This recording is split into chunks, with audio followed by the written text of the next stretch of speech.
जी जी जी, जो ऐतिहासिक दिन है, ये आज हमारे देश में जो ऐतिहासिक दिन है, ये प्रधानमंत्री नरेंद्र मोदी जी की वजह से ही हमें ये सौभाग्यशाली दिन देखने को मिला है। अब आप सोचिए कि इस तरह की कितनी ऐसी व्यवस्थाएं हैं जो देश को जो है आप खुद एक बात, कितनी अविश्वसनीय ये बात है कि कोई चीज क्या इस देश में कानून से बढ़ के हो सकती है, जिसपे कानून ही नहीं है, उसको बिल्कुल इम्यूनिटी मिली हुई है। तो इस तरह से गैर कानूनी जो है वो काम में इंडल्ज होती है, दिमक बनी हुई है ऐसी मैं कह रही हूँ। लेकिन ये जब सब चीजों को कहीं ना कहीं पूरे देश की, चाहे वो स्वच्छता आंदोलन हो, चाहे वो करप्शन के अगेंस्ट हो, चाहे वो गंदगी के अगेंस्ट हो, ये हमारे प्रधानमंत्री यशस्वी प्रधानमंत्री नरेंद्र मोदी जी के ही हिस्से में सब काम लिखे गए हैं। तो सारा देश जो है इस एक उन्मुक्त है कि इतना बड़ा, आप देखिए कि मतलब जितने देशों का एरिया नहीं होता है उतना एरिया जो है उस पर कब्जा किया हुआ है। और अब वो जो है पूरी रेगुलेटेड जो बॉडीज हो गई, चाहे वो डीसी हो गए, कलेक्टर हो गए, वो जो है उन चीजों को जो है अब देख रेख करेंगे सरकार के उसमें। और सबसे बड़ी बात जो है, अगर कोई भी उन्होंने गैर कानूनी काम अगर वो करेंगे तो कानूनी व्यवस्थाएं जो है उनको पूछ सकती है।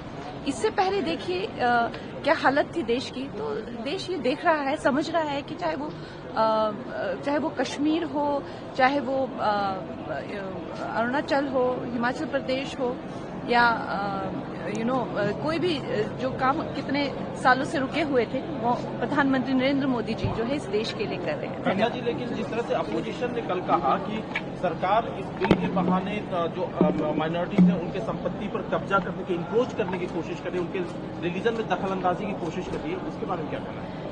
देखिए, ये जो हमारे जो विपक्ष के इसको जितना विस्तृत रूप से बताना था, हमारे होम मिनिस्टर जी ने, किरण रिजिजू जी ने बहुत इलैबोरेट इसको किया हुआ है। मुझे तो नहीं लगता और ज्यादा इलैबोरेट करने की जरूरत है। लेकिन मोटा मोटा बात यही है कि कोई भी व्यक्ति, कोई भी संस्था, कोई भी धार्मिक संगठन जो है वो कानून से, संविधान से ऊपर नहीं है। ये जो बिल है, अगर मोटा मोटा इसका मैं कहूं कि क्या इसकी बॉटम लाइन यही है कि इस देश के संविधान से ऊपर कोई भी नहीं है।